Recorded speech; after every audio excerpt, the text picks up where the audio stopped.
Good to see you, Kylie. First of all, your reaction, the dust has settled a little bit since Anthony Albanese's announcement and press club speech last week. What are your thoughts on it?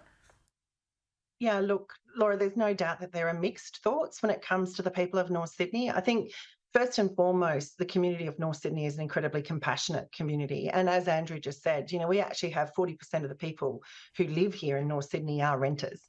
So we do have a very diverse and vibrant community.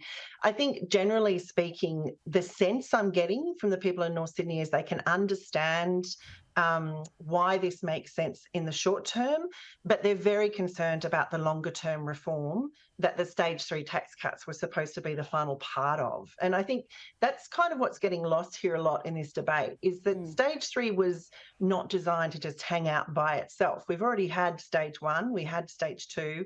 This was a process of reform promised under the last government to bring our personal income tax scheme more into line to what it will need to be for us to move forward as an economy. And so the wholesale flip on that at this particular point in time has probably got people wondering more about what does this government, what would a Labor government see as a progressive tax reform program look like? What does it look like in 3 years' time? Because this shuffle might make sense right now, but the people who are set to benefit from this, who previously weren't, will very quickly now find themselves up in that next tax bracket, and before long, That's right. they'll be paying the 37 cents. So, Kylie, what's the bottom line here?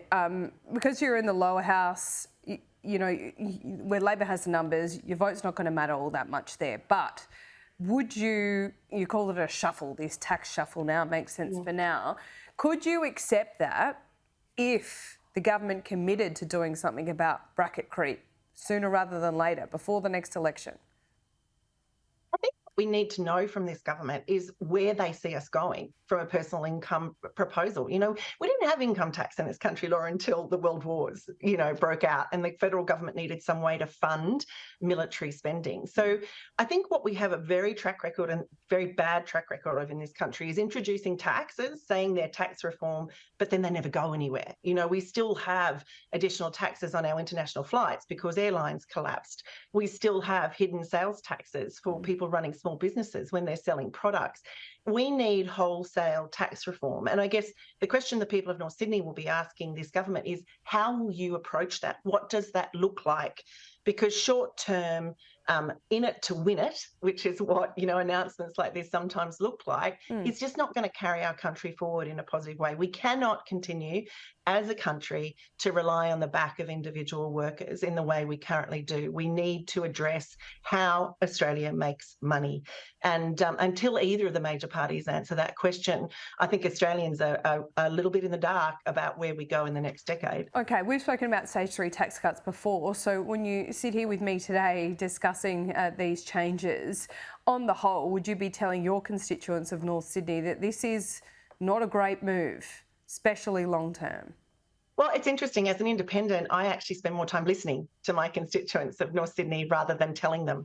So my job at the moment is to make sure I get out there and listen to as many people in North Sydney to understand how they want me to vote when I get to Canberra. And to your point, I am just one voice in the lower house, but that voice can be incredibly powerful when it's heard in its own individual status. So we are currently surveying the community. We're talking to people. And until I know where my community lands in how they want me to vote for this when it comes to the House next week, I won't take a firm position on it. I do think what's really interesting is that it's really unfortunate that in Tuesday, before the Prime Minister made this announcement, he was still reassuring us all that stage 3 was going to go through.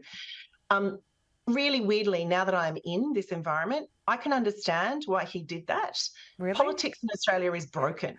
We are unable to have robust discussions around what is required for an appropriate course of action for our nation. So I'm not forgiving him for it. I think it was really, really unfortunate. But the fact of the matter remains, they've now started a conversation. Don't just leave it hanging here. Tell us where we're going to go with it.